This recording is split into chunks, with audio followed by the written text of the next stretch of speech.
Good afternoon, everyone. So, blessed afternoon, and welcome to Brewing Live, all new season, episode 278 for mental preparedness in the new landscape of living amidst challenges of our present time. So, Brewing Live is a community service of DCAP Coffee Republic, the home of certified CACC life coaches and the coaching hub of Life Coach Philippines. And in partnership with Life Coach Philippines, our heart here as game changers is to brew mental fitness in your space and help nurture holistic mental health for you and the people that matters to you. So shout out to all my fellow kindred coaches serving in this corner of the digital space and advancing life coaching ethically and authentically.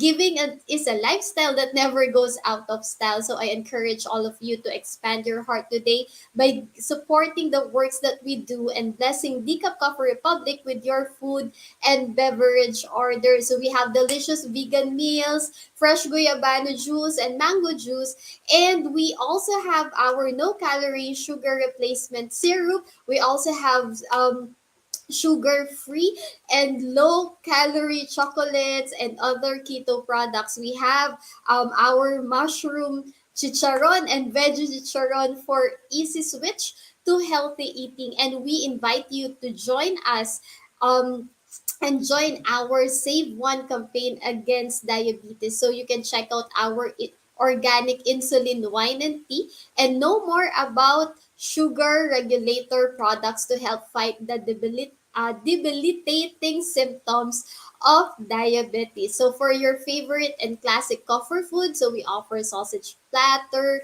we have you waffles, we have fraps, we have cakes, and we have milkshakes. Also, there are so many comfort food, and there are also many comfort food and at the same time healthy food that you can find in the Coffee Republic. So please check our FB page for the menu of sumptuous meal and refreshing drinks, or connect with Coach Rezzhel through 0917-586-1661 to bring the Coffee Republic experience in your space through order or pick up and delivery.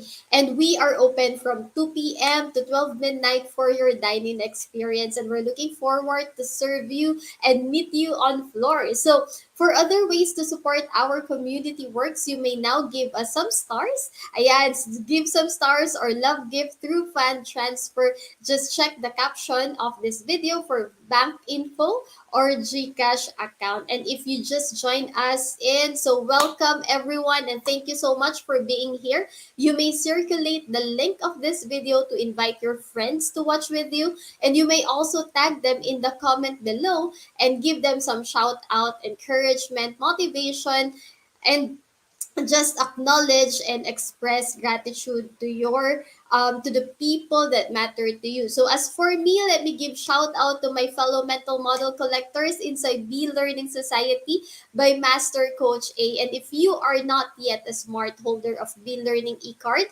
and you are still missing all the perks that we enjoy today, so today is the best time to take action. Connect with Coach Rezzhel through 0917-586-1661 to join the Be Learning Society. It is the tent maker of Be Learning Homes for Mental Fitness. And if you become a Be Learning e-card holder, you can enjoy 5% food and beverage discount from Decaf Coffee Republic and get full access to Mental Model Masterclass by Master Coach A, happening every fourth Saturday of the month. No, there's well, wait, there's more, because you would also benefit from the 90-minute free coaching session with senior coaches from Life Coach Philippines. So for more information and registration assistance, connect with Coach Rezzhel through 0917-586-1661. So, moving on for today's episode, I will be sharing with you 5 tips to improve social connection. So, please do tag your friends and forward this video link and invite others to join our conversation on mental preparedness. So if this is your first time to see me, I am Life Coach Maureen and I am a certified CACC life coach and mental health coach from Life Coach Philippines, and I help single women walk from doubt to confidence so they can live their single life wholly and fully. And I am one of Master Coach's um, tribe speakers, and I am one of the directors of DCAP Coffee Republic. DCAP is our coaching hub and the home of certified life coaches from Life Coach Philippines. So if you are watching this on a replay, so please comment hashtag replay and do send us a message if you wish to connect with any points that resonate with you. And you may also find the YouTube link where you can watch the replay of all the episodes of Brewing Live in the caption of this video. And please do follow and subscribe to the channel so you'll be notified when new learning videos become available. Ayan. So we've been talking about TLC, or therapeutic life um therapeutic life um change, diba? So TLC, diba, it is associated with improvements in quality of life, yan, medical health, and it has eight, diba, eight areas. Yung TLC, it has eight areas. You can find it yung exercise, your nutrition, it's part of that, stress management, relaxation, yan, time in nature, relationships, service to others, religious or spiritual involvement, and recreation. So it is a holistic approach, no? And today we're going to talk about social connection or relationship. So the quality, yan, the quality of your relationship reflects the quality of your life today. And ano ba yung health benefits of strong relationships? So if you have like yan, di ba sabi ko kanina, the quality of your life is affected by the quality of your relationships, and how strong it is, and how good the relationships that you have today also affects your mental health. It affects your emotional health, and it affects as well your physical health, no? So the good news, diba? Like, the good news is that you can build strong and healthy relationship, and the good news is you can start today, no? So, and you can actually benefit from different, like, you can maximize or you can utilize the benefits of having strong relationships. So that's why we're going to talk about some tips on how you can build, diba?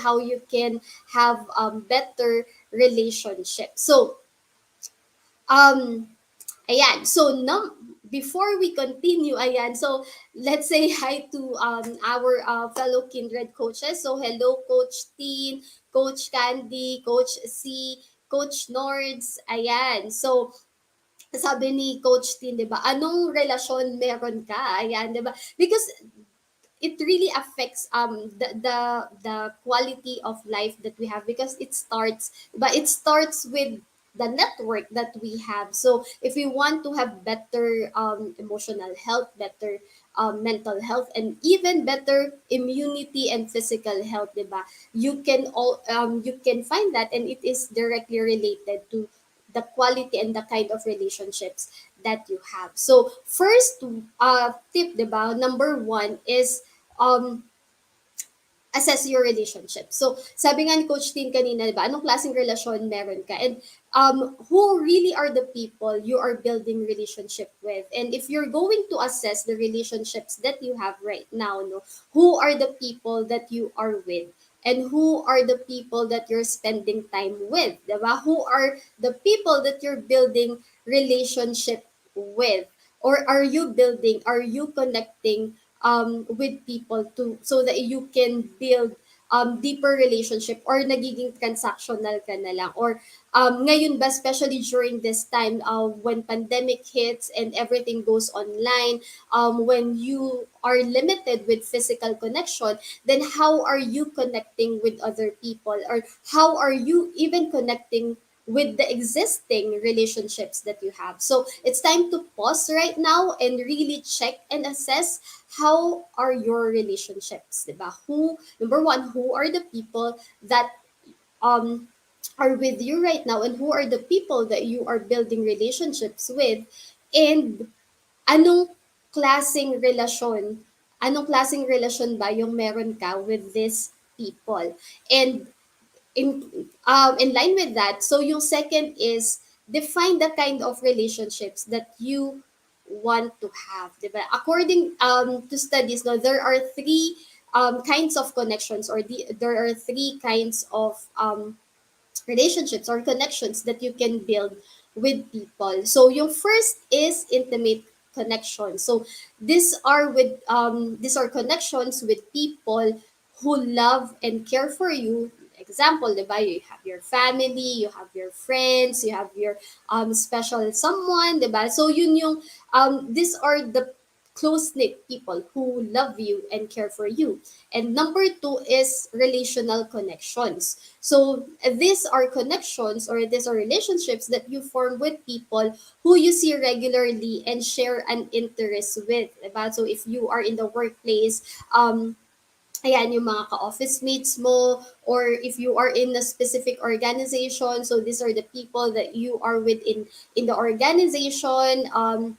Or these are the people whom you frequently see or regularly see, diba, na my connection, you share the same values, you share the same interests, and you share the same you are in the same group and you share the same kind of interest. And yung third is collective connection. So these are relationship or connections with people who share a group membership or an affiliation with you.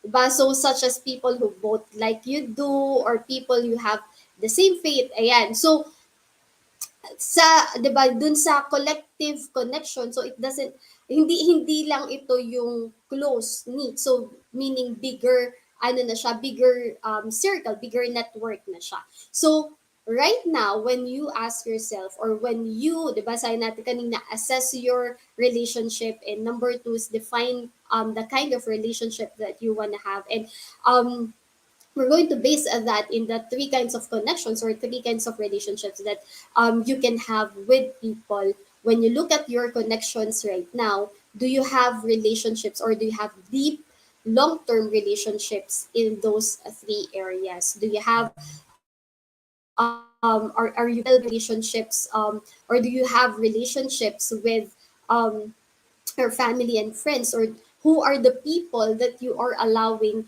in your space right now? Kasi yun yung intimate connections. Who are the people in your close knit? Who are the people in your who are the people that you're building in intimate connections with, diba? Who are the people that you're sharing your life with, your dreams, your passion, your heart's desire, and who are these people that you are building relationships, not just for transaction's sake, but really you are building a relationship that will last. So do you have this meaningful, long-term, deep relationships? And in what area do you have those kinds of relationships? And if you're going to assess it right now, in what area are you having challenges, or are you having challenges to build on?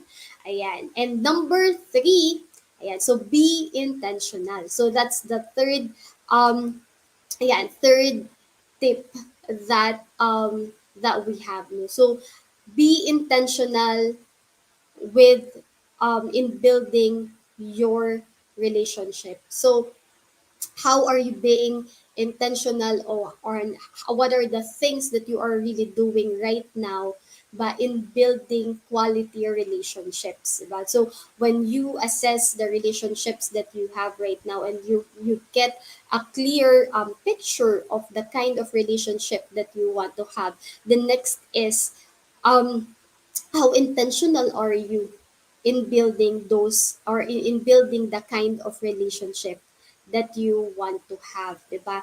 Are you intentional in building a conversation? Are you intentional in spending time with people? And are you intentional in choosing the people whom you will be with? Basa, parang kung naisip mo na, paano yun? I'm in a space right now um, where, where, di ba, parang where the people are toxic, parang everyday na lang ang dragging, ganyan. And question is, bakit ka nagstay in that space, di ba?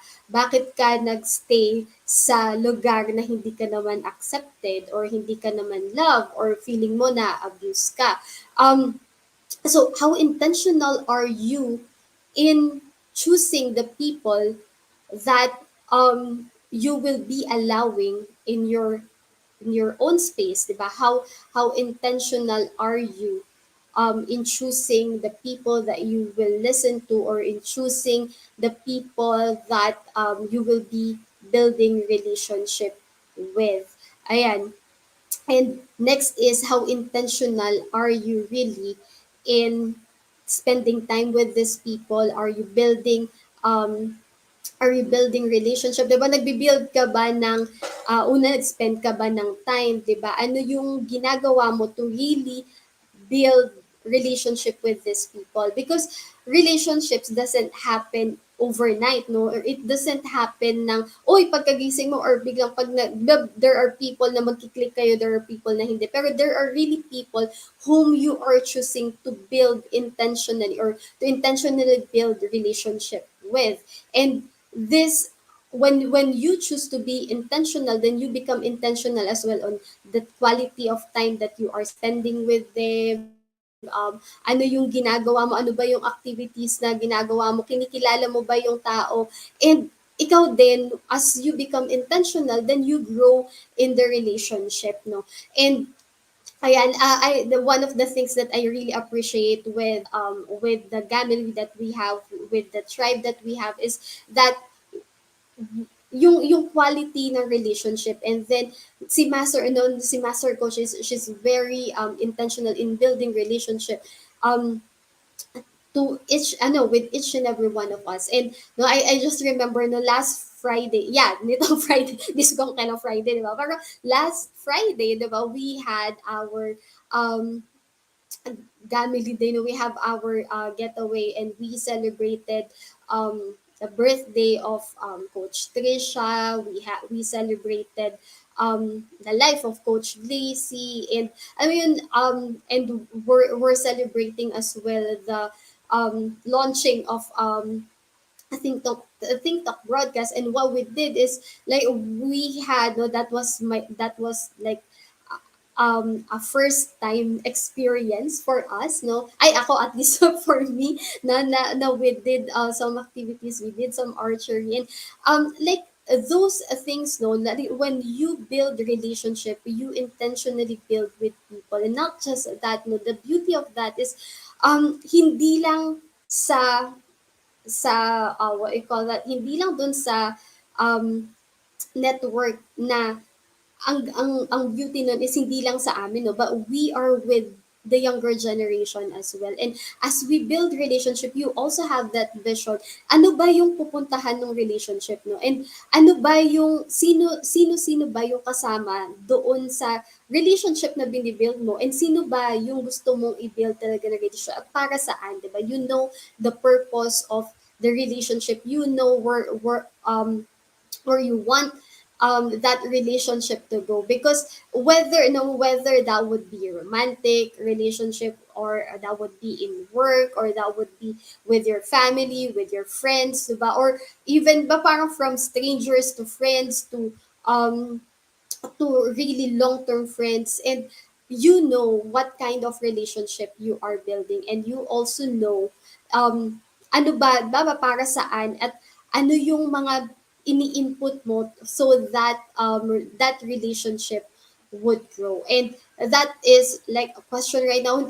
Example, diba, for with our family, it's not even with our family, hindi siya automatic na mag-grow yung relationship, but we build relationship with our parents, we build relationship with our siblings, with our relatives, and we take an effort to build that, to build the foundations of those relationships. And how are you spending time with your family? How are you spending time with your friends? How are you spending time with the people that matters to you, because you cannot say that a person matters to you, then hindi ka naman nag-spend ng time, or hindi ka naman nakikinig dun sa tao, or hindi ka naman nagbi-build talaga ng relationship. So building relationship takes an effort, it takes an intentionality to really put things together so that a relationship would grow. And so that would be the third one. And number four is be in a safe space, or look for a safe space for you, diba? Find your safe space. Be part of a community where you will be loved and accepted, but you will never be tolerated. And perhaps you have heard that over and over again. And um parang lagi mo na siyang when you will hear that but a healthy community and a healthy relationship will make you grow, diba? It is not a healthy relationship will help you go back, but to who you are as a person, and it will not make you lose yourself along the process, along the process of building that relationship. And that is the beauty of being part of a tribe, or being part of the right community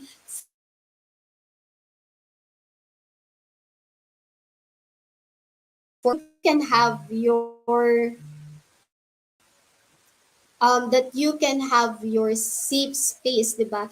That you can and when you say safe space, 'di ba, that um you can be yourself, na hindi ka alam mo yun, hindi ka mag-isip na hala ano sasabihin nila, or ano yung kailangan gawin, but you can naturally be yourself, and you can naturally grow in the space, in the habitat where you are planted. And that what makes a space safe, diba? And that is Decaf Coffee Republic. No, Decaf is a safe space. It is a place of refuge for everyone, and it is a place where healing begins. And as you heal, as you encounter yourself, there are people who can support you emotionally, physically, diba? And spiritually, there are people who can support you, and even physically, diba? That's why we have food for food for, not only food for the body, but it's really food for the soul, for the mind, and for healthy switch. And doon yung support, diba? That as you journey, diba? As you journey in your healing, as you journey in your growth, as you journey going to your dream, there are people who are journeying with you. And right now, diba, when you look at the people around you, or when you look at the relationships, when you take an inventory of relationships that you have, be honest with yourself, no? Parang have an honest assessment. Who are the people in your space where you can really feel safe, diba? Safe emotionally and mentally.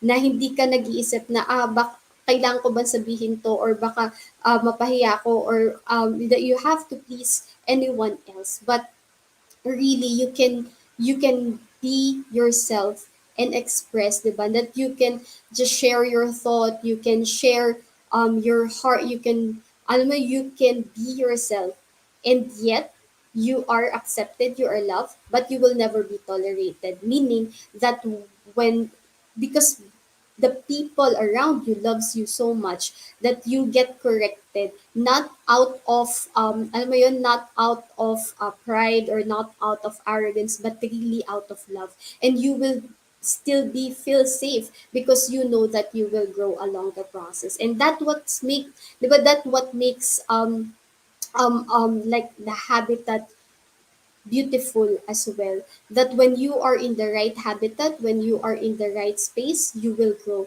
If you have the right relationship, di ba, kaya nga yung pag-build ng relationship, when you have strong connection and strong relationships, strong social connection, di ba? Because we are wired really to connect.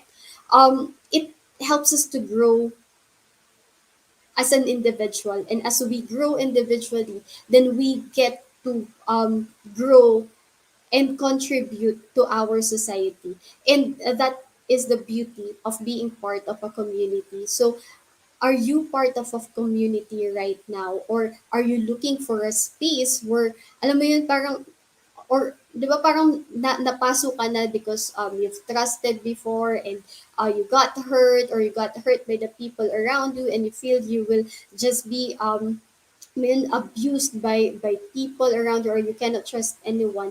Then allow yourself again to trust, and allow yourself to find these people and experience and receive the love that you deserve as well. And if you are in the right space, you will have that. I mean, you will eventually, kaya may healing dun sa space where you are really ano yun, yung right space, kaya sa yung right space for you, because there is healing, and as you heal, you will grow.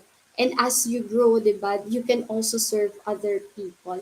And who do you have that space? And if you don't have that space, I would like to invite you in Decaf Coffee Republic.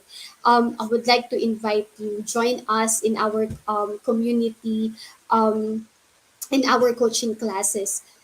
I would like to invite you to experience, diba? To experience and see it for yourself and experience it, and allow yourself to trust again that there is a space like that, and it is existing. So give your chance, give yourself a chance to have that kind of relationship and that kind of community where you can grow, and where you can be supported wherever you are in your journey right now.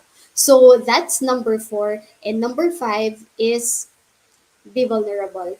Well, so that's the last tip, diba, in building um in improving your social connection, diba? Be vulnerable, because vulnerability starts with you, and diba, sometimes we expect people to be vulnerable to us, but we are not being vulnerable to other people, that we are protecting ourselves from, we thought, or we think that we are protecting ourselves from, alam mo yun, parang okay, dito lang, no, dito lang talaga yung boundary na nilalagay ko, no, and we think that those are actually protection, but little that you know, what you are building are not protection, but rather walls that keep yourself from ano, parang that keep other people from entering into your life. But when you become vulnerable, but um